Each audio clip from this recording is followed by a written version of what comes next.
All right. So want to just say welcome to everyone. My name is Melanie Booher. I'm excited to be here today for our Conscious Culture Roundtable and excited to have Rhonda with us, our people gardener. Hi, Rhonda. Hey, yeah, happy to Um, be here. so happy to have you. I just wanted to give a quick introduction. We're going to do a quick around the room so you guys can say who you are as well. And then we'll give Rhonda some time to chat with us. Um, I know most of you, Laura. I'm just meeting you today, but my name is Melanie, and my business is in human resource consulting, culture coaching, and then most recently, kind of helping people find their voice, where we're helping kind of business authors become authors, which has been really a lot of fun. So my business is growing in different directions, but I love culture the most. That's what I like to be known for, and of course, that's how the roundtable's gotten started. As you know, we do make our donations to the Free Store Food Bank. And for me, that's just a matter of, I call it feeding into others. We like to do that with people, but of course we're doing this in this case with people that don't have food as well. If we could, I'd like to go around and just kind of get an idea of who you are, what company you're with, and then kind of how long you've been either leading or, passionate about culture. Would love to know those things. So Laura, why don't you start for us? Hello, I'm Laura Johnston, and as I told you, I just relocated to South Carolina. My company is High Impact Leadership, and I do leadership training and culture projects within the dental industry. Awesome. Well, we're glad to have you. Rachel, how about you? Hi, I'm Rachel. I am training at the moment actually with Alex, just in the whole HR industry, and work with Melanie, which is great. I think it was Melanie that got me into this in the beginning, because really my background's in training and education, but I do get excited listening to everything culture. So that's why I'm here. I'm trying to learn more. Wonderful. John, hi, welcome. How about you? Yeah, John Martis. I'm founder of a revolutionary talent acquisition solution called Give to Get. Cincinnati, born and raised, CNX, UC grad. I've been in both sides of the fence from an employer perspective as well as from a job seeker's perspective, and solving the problems of the disconnect between employers and talent. Wonderful. Thank you for joining us. Priscilla, hello. Would you like to give us a quick introduction? You're muted right now, so unmute yourself. Hi, yeah. Can you hear me? Yes. Okay, good. So I'm Priscilla. I joined late, but I think we're just doing brief introduction. Yep, okay. Brief intro. Okay, so I am a HR business partner for a company called Track Street, and I actually work under an LLC called Novar HR, and we, it's me and my, the founder of this company, Andrea, and we do consulting for a couple companies, and we're currently reading the Conscious Culture book. So that's how I got connected. It's a good book. I see it in Rachel's background too. Rachel, thank you for that's a great display. Thank you. Priscilla, can I ask Priscilla, what did you say? It was end of what? Novar HR. Oh, okay. Thank you. Wonderful. And Alex, how about you? Hi, welcome. Hi, thanks for having me. I'm Alex Bowden. I'm the CEO and founder of People First Talent and Retention. So we are an HR consulting firm as well, and focus on typically small to medium-sized businesses, some larger companies that are going through kind of like a re-revolution of a startup phase as well. But we really help them center on building out long-term solutions and strategies for their people factor, their human capital, and everything that goes into that. So Melanie and I work closely with Rachel on the culture piece, and Rachel works with me on some of the other pieces. And as you guys know, there's a lot of pieces to the human capital equation. So all things under that umbrella. Wonderful. And she's in Cincinnati with me. I don't know if you said that or not. Priscilla, forgive me. Where are you located? I am in California. I'm in San Luis Obispo. San Luis Obispo. I knew that too. All right. And Rhonda, we're gonna save the best for last here. No, you're all amazing. Gonna let her speak a little bit about herself, but I found some great things out about her. Rhonda and I actually met through a networking group that happened on the West Coast and kind of just kept in touch. I think Rhonda, that's kind of just then saw each other's postings on LinkedIn, and we're like, we need to reconnect and kind of see how we can talk about some of our favorite topics together. I love that what her focus on, and again, I'm pulling some of this from her LinkedIn information, would encourage you to connect with her on LinkedIn. But when she talks about being an avid gardener, which I have a very brown thumb, so this analogy it's not lost on me. I know that it's important, but I even use my thrive analogy, right? The tree, that's my hopeful thinking, that I know I need to nurture things. But she's been inspired by her many lessons in gardening. I love that she says that plants, like people, need love, caring, nurturing, good food, good water, rest, and sunlight. And her purpose is to help implement what she's learned and build a team that loves their job, their company, and each other. Highly productive, happy teams don't just happen, but require effort, patience, and effective support, which we totally believe. And we love that. So Rhonda, I'm going to turn this over a little bit to you. Would love to hear about you and your passion and work. Please introduce yourself. Okay. Thanks. Okay. Well, I'm Rhonda Delaney, the People Gardener. The People Gardener came into being after I was canceled from a 15-year executive corporate position. The company was taken over by a private equity firm, and they brought in somebody else to run the company, and there continued to be misalignment with my own values, my own morals, my own expectation of leadership. And me being the passionate, vocal, opinionated person that I am, I was very clear that this wasn't okay, and arrived at work one day and was told, thank you very much. We've eliminated your position. It's time for you to move on.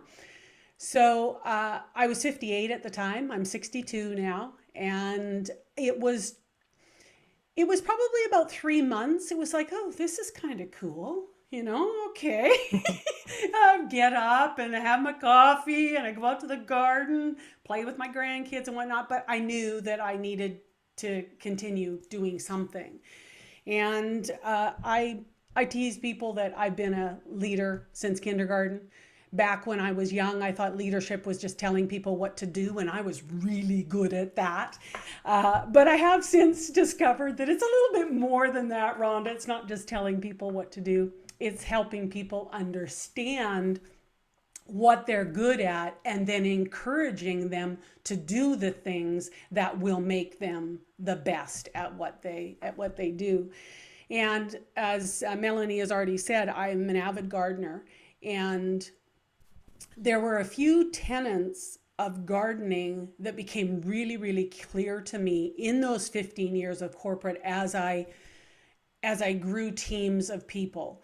I started in the accounting department, and a new CEO came in, and he saw me, what I did, how I interacted, how I knew everybody in the building, every single department, what went on. It's the way I am. And he said, I need you to run the sales department. Well, I had been in sales back when my kids were young. And so I led 2 sales teams there, and then I was operations, and I had 5 different departments and over 50 people that I was managing and running. I digress. What I learned from the garden is, those little packets of seeds that you buy with the picture on the front of it? So let's say we're going to have a sunflower packet, a sunflower. A gardener knows that when they plant that seed, that sunflower seed, they will never, ever get a rose. Ever. It's not possible. Because what is innately in that seed is the sunflower. It doesn't have anything that resembles a rose. And yet we as leaders often expect people to be other than who they are. Not going to happen. Quit trying to force people into boxes and circles and mandates and whatever else you want to call, because it's not going to work. They are who they are, and your job as the leader is to really get to know them and understand what their innate genius is, because we all have it. There's things that are just so easy to us when people say, well, you're so good at that, it's kind of like, well, what do you mean? Doesn't everybody do it that way? No, they don't. And we want to really help people learn what that is and then make sure that we put them in positions that bring out that particular genius. The other Rhonda. thing that, yeah. Oh, sorry, real quick. That's a brilliant statement. How many times do we plant the sunflower seed? And I don't mean we, I mean leaders, Yeah. and expect the rose to grow. Like that doesn't even make sense, right? Like we know, It or doesn't. we should know what we're going to get and then nurture it as you go. So I like hearing that piece of the analogy. That makes so much sense. Yeah, and one of the let's add a level of difficulty here as a leader. Us human beings, we don't come with a seed packet on our face telling the leader what we're good at. Right? We don't know unless we become interested and delve into and try and learn and understand this person. So that's the added challenge of a leader. The other thing from gardening that was really, really clear is it is always your fault if a plant doesn't thrive. Always. It is never in any circumstance the plant's fault if it's not thriving, because you, the gardener, have planted it in the wrong spot. You're giving it too much sun or not enough sun, or you're giving it too much water or not enough water, or you didn't transplant it and you have confined it to this tiny little pot when it wants to explode and grow. And as a gardener, you become really, really open and adept to transplanting. You're digging up this plant because your biggest concern is that it's not thriving. Okay, so where do I put it? In this, it's got too much sun. Okay, I'm going to move it to the shade. Or you start doing some research. You dig in, trying to find information about that plant and where it is best suited. We need to do that with our people.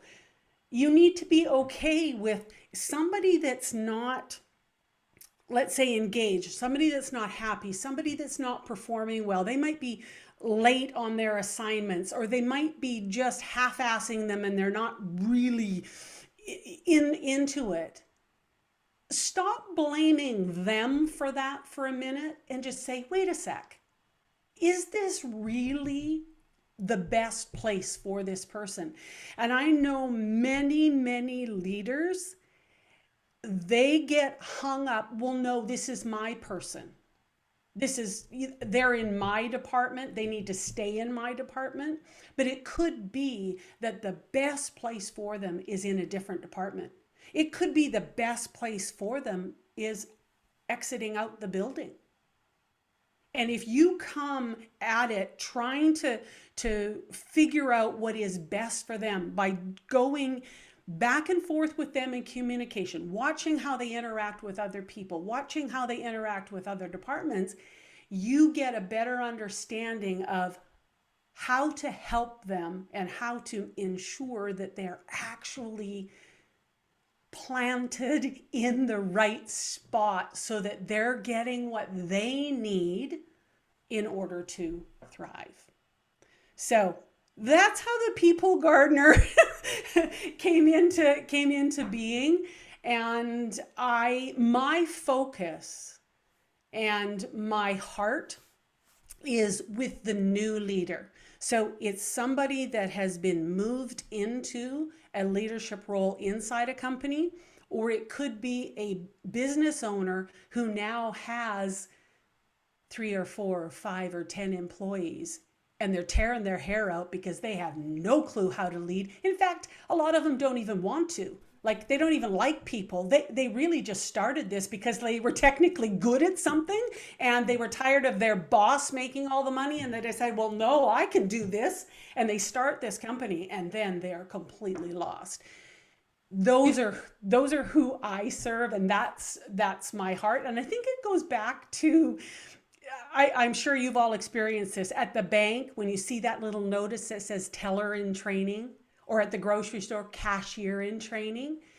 Your whole being changes when you understand that somebody is trying to learn something. You become more patient. Before you even get there, you check yourself because you know it's probably going to take a few minutes longer, or they're going to have a few questions that they need to ask somebody in order to make this happen. New leaders are the same. They need so much love and care and support. And typically in corporate America, corporate world, they are the least supported. The money goes to the C-suite, money goes to mid-level management, and more often than not, you're taking somebody who was really good at a specific task and saying, here you go. Congratulations. You're doing such an awesome job. Now lead this department of 20 people. And they walk away. Yeah. And that was never where Yeah. their skill set was, right? No. It comes to mind with salespeople, especially, right? Yes. People Yeah. that are climbing the sales ladder, doing all these great things, and then we force upon them, well, your next step is management. And they're like, well, wait, I don't even know if that's what I want, right? But Yeah. that's how you climb the ladder.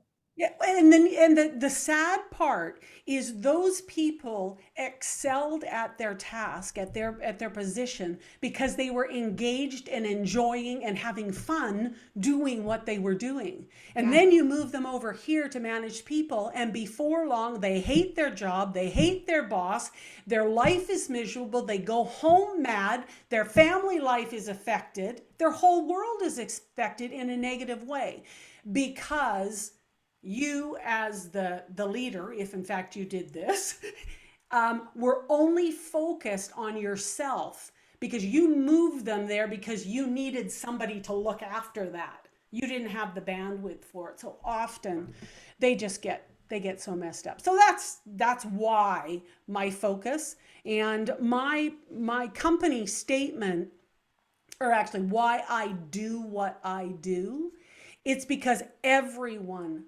deserves a leader that embraces their uniqueness and is committed to cultivating their potential.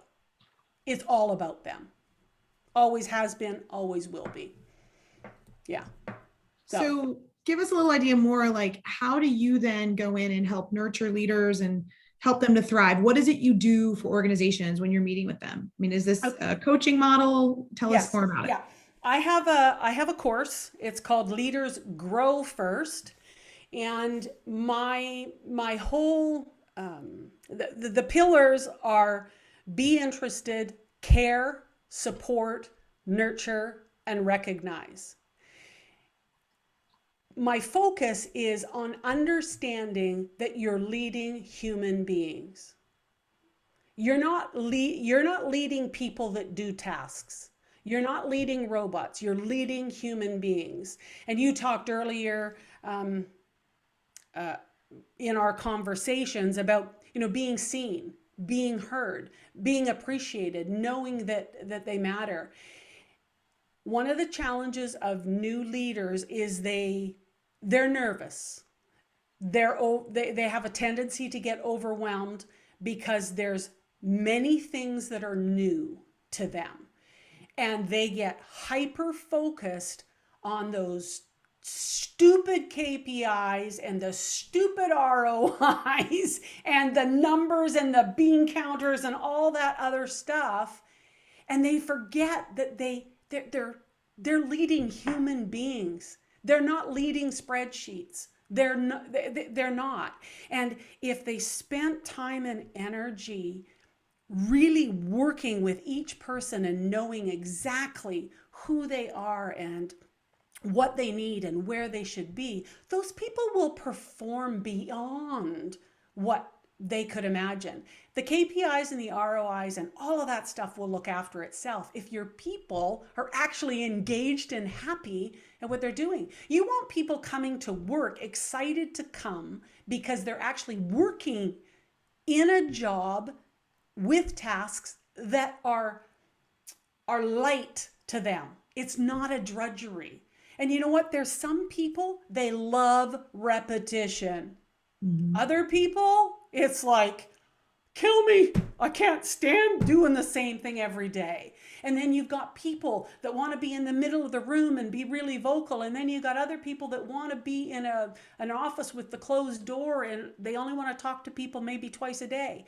It's your job as the leader, as the people gardener, to understand and get to know everybody and what it is that they need. And if you make sure that they are looked after and they're in the right spot, they'll all do the job that you've asked them to do. Like it's not rocket science. And yet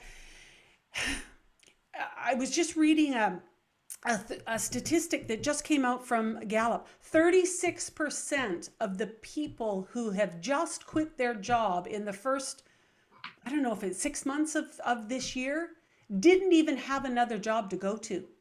That job was so horrible and didn't fill them up and wasn't satisfying to them that they just quit. It's crazy. And also, you know, over 70% of people say that their boss is the worst part of their job. That is such a sad statistic because it doesn't have to be that way. And so when I go in, we go through there's 4 modules. We go through the 4 module. I'm just working at reworking it because I do have a 5th, and it's actually going to be the number 1, and it's to be interested. You have to be being interested is a prerequisite to caring. You can't get to the place of caring about your people, about your team, if you're first not interested in them as human beings. I love that. We talk about it as, right, it's like having that human moment, right? And we just need to be human with people. You mentioned, so this whole idea, right, that it's kind of that hire for attitude, train for skill. Like we get people in there and then we don't put them where they need to be. Mm-hmm. So does that mean that this could start with hiring? So like hiring the right people who we get on board, or are we also then kind of just trying to train the people we already have to help them be good leaders? Like which way do you try to approach that? I think I could say I'm a proponent of hiring behaviors, right? That align with the culture that you're trying to establish and to grow. So if you're wanting a solid culture, you're wanting people that are open to communicating. You're wanting people that are happy to question, right? That was a huge thing in my 10 years of running teams. Why? You know, as little kids, right? I mean, some of you may have small children, but I remember as a kid, you're constantly asking why, and you get the answer and then you say why. And then you get another answer and it's why. Having people open and willing to ask why, but you as the leader being willing to be open and embrace and invite your team to ask why. So I think for me, it's definitely more the behavior than the skill, because there's, you know, unless it's a very technical piece of your corporate puzzle and somebody has to have a skill already. But for me, it's attitude, seriously. Yeah. And it's just the willingness to be proactive and to be engaged and willing to stand up and say, whoa, wait a sec, I don't get that. I don't understand that. How does that apply to me? Well, why are we doing it this way? Could we do it this other way? And then as far as being a leader, get the ego gone. You know, somebody that says, well, I'm just too busy, that's ego. Somebody says, no, it has to be done this way, is like, more often than not, that's ego. It isn't that it has to be done that way. Somebody decides, no, I want it done this way because then I believe that I can control the outcome if somebody does it this way. Little do they know that there is a different way and the outcome could be even better.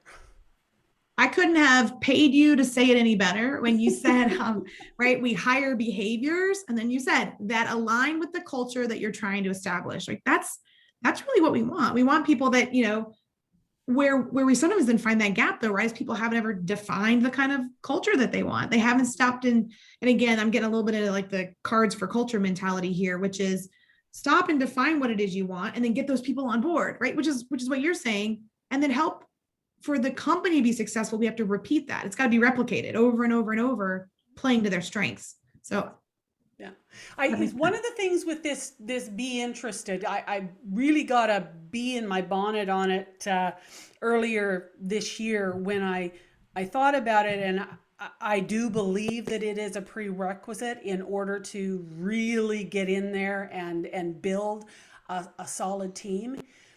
Somebody in can't remember who exactly it was, but they talked about moments. You cannot get to creating moments if you're not interested, and you can't get to that place of caring, because it's only as you really embrace the person and their complete life. So you want to know about their pets, their, you know, what they like, what foods they like, where they go on vacation, all of that kind of stuff. You don't have to get nosy. You don't have to grill anybody, but you start listening, right? You're more interested. That's when you can create the moments. And I'll give you an example. I'm going to use my family.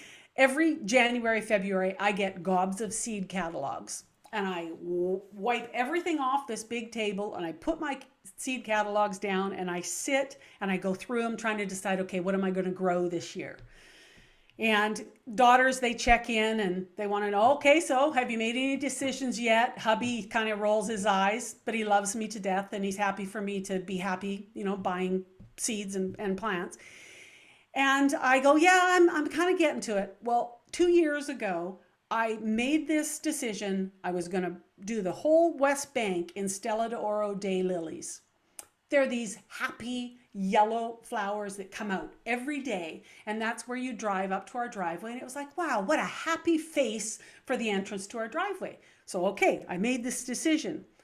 The girls had asked me, and I said, this is what I'm doing. Months go by, I can't find these anywhere. And I'm belly aching and moaning and complaining to anyone that will listen that I can't find these plants that I've decided I must have. Mother's Day comes along. It's the Saturday. I'm out in the garden. Can't figure out why the girls have arrived with the grandkids. So I dust myself off and I go out to the driveway. And here on this table is 20 Stella d'Oro daylilies. Well, I can tell you exactly where I was in the driveway. I can tell you exactly what I did, because in that moment, I knew that I was seen, that I was heard, that they loved me, that they cared about me, and they wanted for me what my vision was. Those are the kinds of moments you want to create with your people. And the only way that you can create them is if you're interested in them, that you're checking in with them.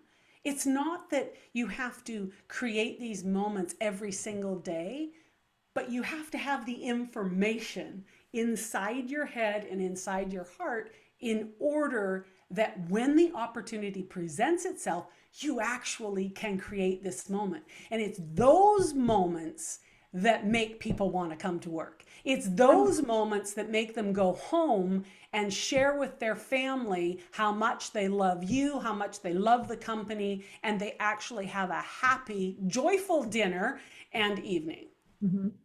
So I'm curious with everyone on the call today, like when she's describing that moment, I don't know about you guys, but I kind of had something that came to mind, right? Like, oh, I remember being seen, or I remember being heard. So I do want you guys to share that if you think of yours. Yeah.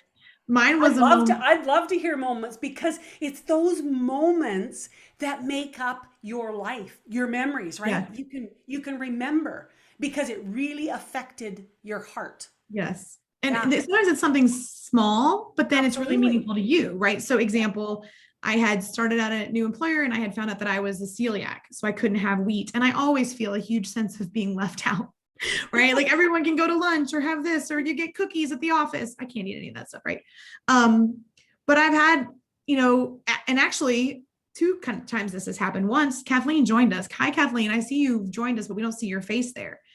I'll switch my story a little bit. Once was showing up at an employer, but this one was Kathleen actually sent me a Christmas gift one time, but instead of sending out their regular, I think it was cookies, Kathleen, she sent me popcorn. And I was like, yay, Kathleen remembers that I cannot eat those cookies. So I don't know. We have those moments where you feel thankful that you're seen. Did anyone else have a thought pop into their head? I had, when I was at my previous company, I had teased them for like 2 years about sending me to our Latin American offices because I had always had a great rapport with our people down there, and I always loved to travel and explore. And so I had put into, they had a dream manager program. So I'd put into the system, like originally years prior, that I wanted to spend a week in Latin America. And so they awarded it my last year with the company. They sent me for a week. They sent me to like a salsa class because they knew I love dancing. They paid for everything. And there was a business incentive too. So they had me, like work with the offices down there, and it was really, really cool. But I just felt like so rewarded for 4 years of feeling like I was just delivering and delivering and delivering. And that meant more to me than like the salary increases and promotions. Like that was a really cool moment of bringing it to life for me. Yeah, awesome. Anybody else want to share one? I'm not going to force you to talk, but we'd love to hear it if you thought of something.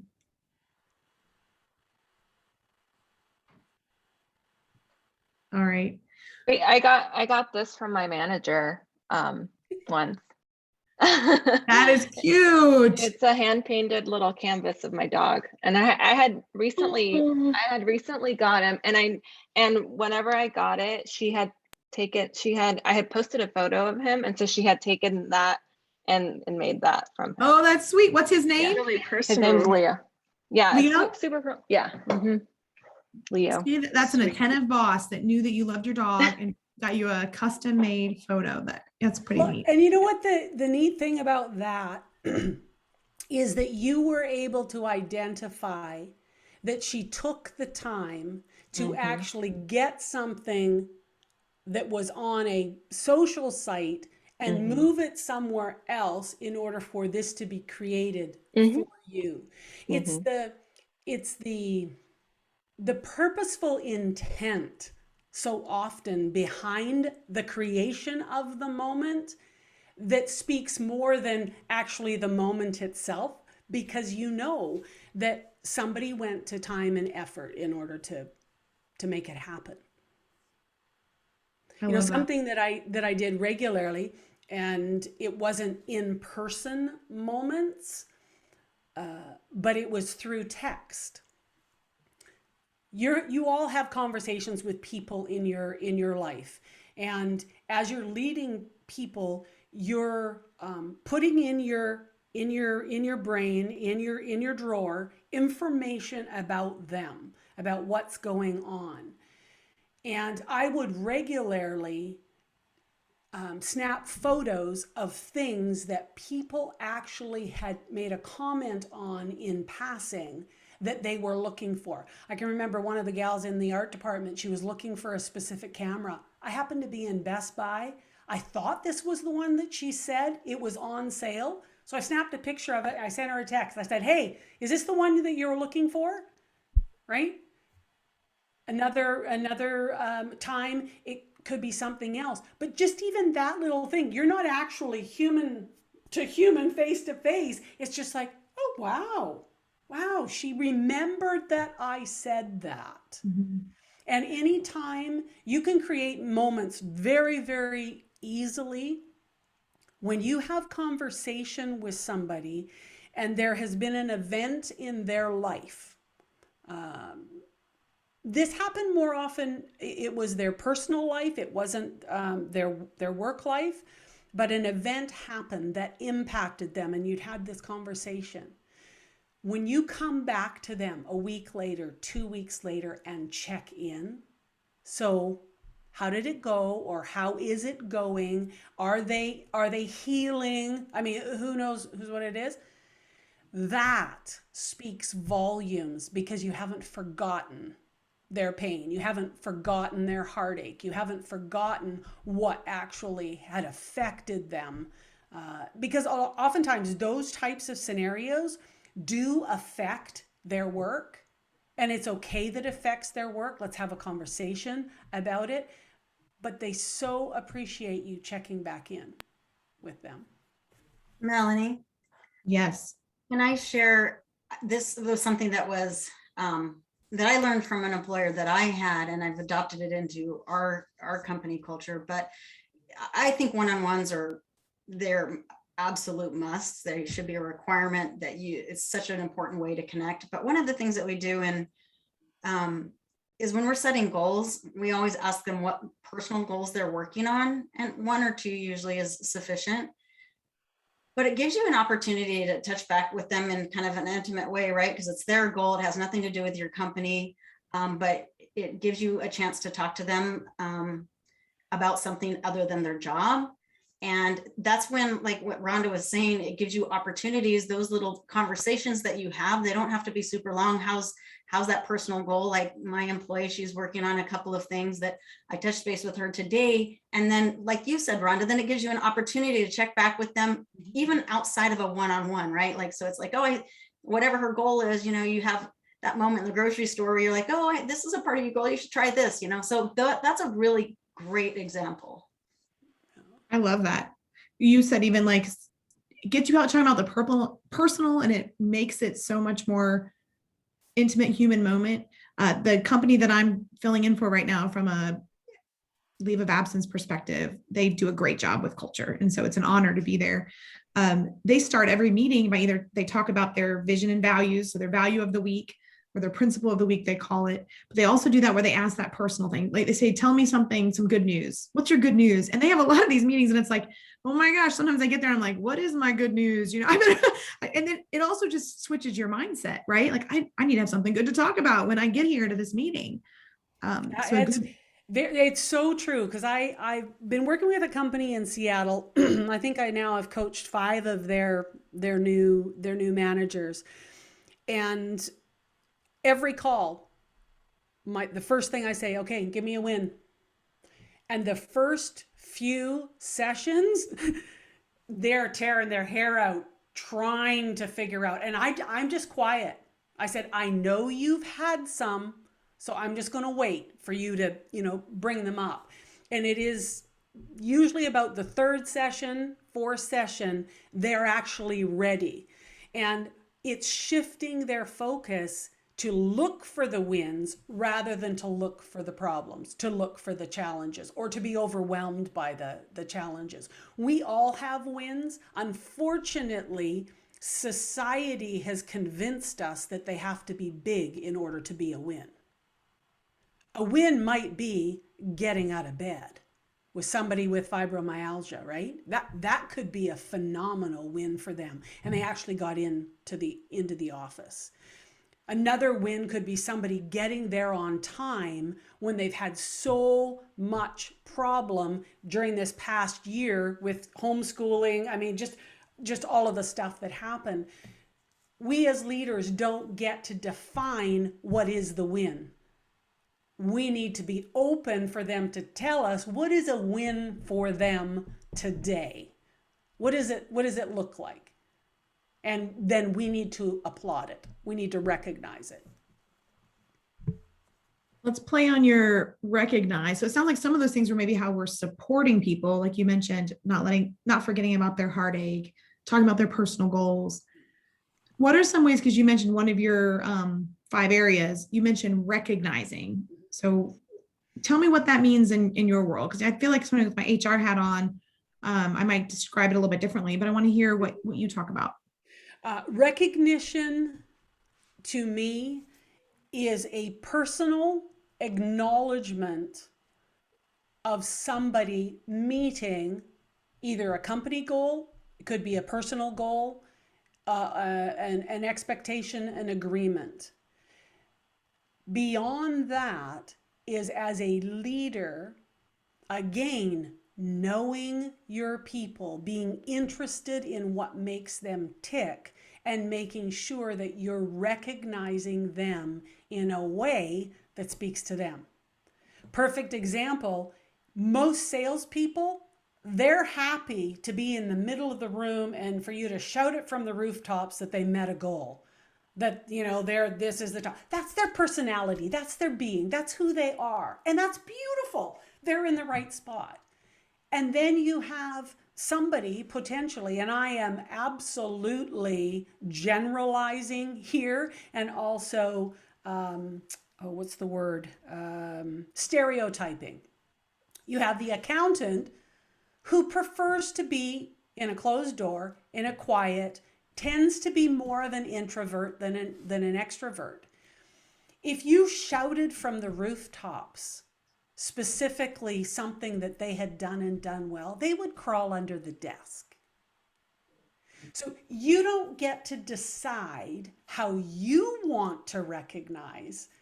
You have to know the person well enough that you can recognize them in a way that speaks to them, that they can actually take it in and enjoy it and embrace it and feel good about it, than be so distracted because your method of recognition makes them uncomfortable. Recognition must be specific. If you say, hey, good job, that's not recognition in my book. That's a compliment, but it's not recognizing specifically what they've done. So it needs to be specific. Thank you so much for completing this report so thoroughly on time. I mean, if that's what happened. And so also really expanding your repertoire of ways that you do recognize. And recognition could be in an email, it could be in a note, you could actually mail a card to somebody's address, it could be in the middle of the room, it could be to the broader group. Something that I feel really strongly about as far as leaders are concerned is they need to be advocating for their team to upper management. They need to be pointing out to other managers, to other leadership, how awesome their person is. They need to be building up their resume inside the company so that when an opportunity does present itself, you've got people from other departments, you have leadership and upper leadership that come to you to say, hey, you know what? You've been talking about so-and-so. We've got this new position opening. And based on what you've said, I think they might be a good fit. What do you think, right? And so then you are able to help your person, the people in your department advance and move on in their career. And that's one way that you can recognize them. And recognizing them in meetings, inviting them to participate, opening up space for them to actually speak up so that their voice is being heard. Does that make sense? It absolutely does. So our chat started to go a little bit around love languages. Laura tossed that out there, and I love the love languages. Have you guys taken that test before? Because I sent you a little link do you guys know what your love language is? Mm-hmm. What do I hear? Who already know? So mine is acts of service, which means like when my husband unloads the dishwasher, I'm like, oh, he loves me. He did the dishwasher, right? That's mine. What are some other ones?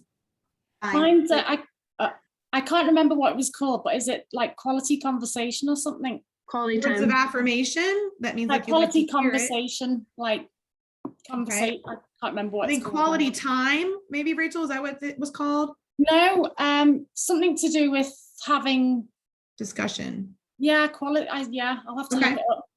Yeah, because there's either words of affirmation or quality time. So I'm a quality time physical touch. It's like an equal split. And then I think gifts was another one. So there's some of us, right, that and they'll tell you kind of where you fall in the spectrum, because you might like all of that at different times, but you lean one direction, I guess is kind of what they so. Well, you know, he wrote a book specifically for the workplace with the same kind of theme. No. Yes, Rachel. So yours makes it more workplace related, which makes more sense, right? I'm still in the applying that back at home, but yeah. Yeah. Is Well, there I a mean, link to that one? you can apply it everywhere, can't you, really? Yeah. Oh, for I'm sure you can.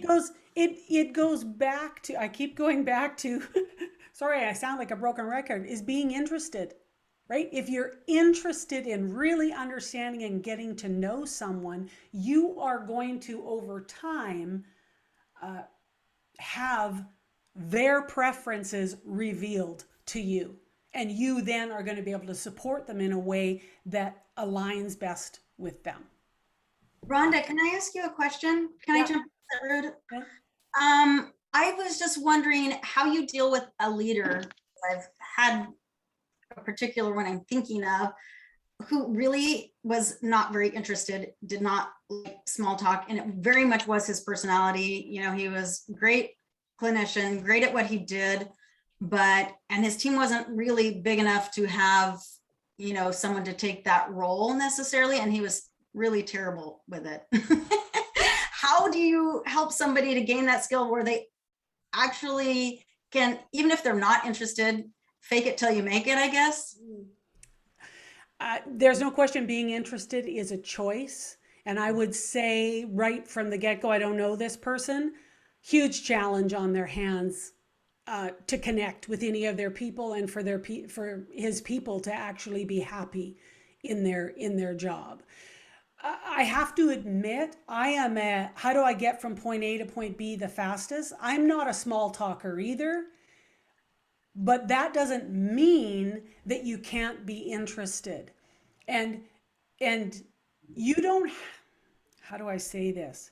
You don't necessarily have to interact directly with the person all of the time in order to get to know them and their preferences. If you're willing to take the time to observe, I mean, back when everybody was in an office building, in an office setting, one of the things I'm a huge advocate of is doing the walkabout.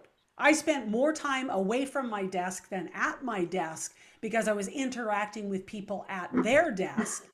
And that is where you learn more. You learn a lot about someone, about how they interact with the people on their team or in the same department. You learn a lot about somebody, even if you got to work a little bit early and you just watched how people actually entered for the day. What's their demeanor? What's the first thing that they do?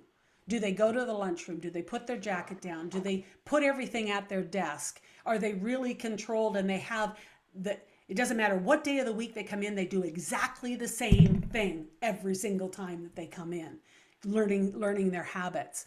So it isn't that this methodology becomes a way of being, and you're gaining information all the time. You're not adding another component, another thing to do that I have to do. You learn to just be way more observant, and you learn to ask questions, and you be okay with the answers and not trying to necessarily change somebody's opinion or judging the answer or the interaction. Just take it all in. It's information that is going to help you help somebody in their job. So I don't know if that answers your question, but it's being interested, caring about people. Those are all choices, and you have no control over that choice other than for yourself. Mm-hmm. You can encourage people, you can help people see the benefit of it, and eventually that may change, but you know, it might not. It really is a form of emotional intelligence, right? Yes. We're talking about how you relate to people. And I think there are leaders out there that just don't have that either awareness, right? They really have to put an extra effort to tap into it. I saw that Rachel has something else to say. Rachel, what's up? Well, unmute yourself. Oh, so it was really at the very beginning, Rhonda, when you were chatting, I was just thinking, if you're going in to help out leadership to try and, I guess, teach them to become a more effective leader, who's hiring you? Is it the company or is it the leader themselves recognizing that they need some help?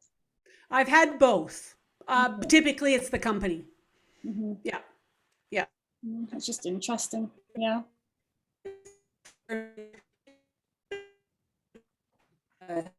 Like in one in Seattle, it's vice president of operations, because she had people that she needed to move into leadership role. She didn't have bandwidth to work with them herself, and she knew that she needed help. Started to break up a little bit. Can you guys hear me? Okay. Yeah. I feel like I'm losing Rhonda. I see everybody else okay. And you're all moving. I know. I think where she was going with that, right, is that it's probably hard for the person themselves to ask for help. That the company probably recognizes those shortcomings a little bit, you know, and then they can kind of aim for that coaching. Rhonda, are you back? Well, the good and the bad of it is we're almost to our hour mark, but I hate to lose her in the middle of her thought here. Oh, you know, I just hear so many people talking about, it's interesting, so many people are so focused on getting a promotion that when you ask them, you know, oh, why are you going for promotion? It's just like, oh, just more money. And it's like, well, I wonder if they have any idea. There's somebody I know who's going for promotion at the moment, and they have absolutely no experience in managing people. And I'm like, you're good at what you do, that, you know, and that's brilliant, but how do you actually learn how to manage people? Just interesting when you ask somebody why they're going for promotion, what they actually say. Agree, Rachel, which is why they had to actually come out with some ways to analyze compensation and not just make it about, right, you have to add leadership in, but if you're an expert performer in your area, then that's okay. There's a path for that as well if you don't want to take on the management. And so companies have kind of gotten a little bit smarter with that, but I think it's an ongoing need. Checking to see if Ron is back. I see her. Oh, yeah. She's logged out and back in. There she is. Yeah. That's it. We kept talking. We talked the whole time you were gone, so it's all right. Good. I want to be sensitive to everyone's time. I'm sure some of you probably have a 3:00 meeting. So we can kind of wrap up here, but just want to say thank you. A big thank you to Rhonda for sharing her insights with us. For everyone that joined the group to kind of share your thoughts as well. This has been, I could talk forever about this. I mean, I don't know about you guys, but that time went by very quickly. Just a reminder, you know, we are trying to do these talk culture roundtables about once a month. They're typically happening about every 5 to 6 weeks, actually. And then we're making donations to the Free Store Food Bank to help feed into others. So you saw that I posted a link to Rhonda's LinkedIn. So hopefully you can connect with her, maybe connect with each other. Thank you. And just keep living life intentionally and be intentional about culture, help thrive. Think of yourself, how could you help in these areas, and or where we could maybe even introduce Rhonda to some people that need that coaching help, right? Yeah, absolutely. And if anybody has any questions, you know, about anything that I covered today, please just shoot me an email or send me a message on LinkedIn. Happy to chat. Rhonda, I'm coming back to Bellingham next month. And very good. Well, we'll connect. Wonderful. Well, thank you all so much. Thank you for joining our culture conversation, and continue to do great things, because together we thrive. Enjoy, you guys. Thank you. Thanks, Rhonda. Thanks, Melanie. Yeah. Care.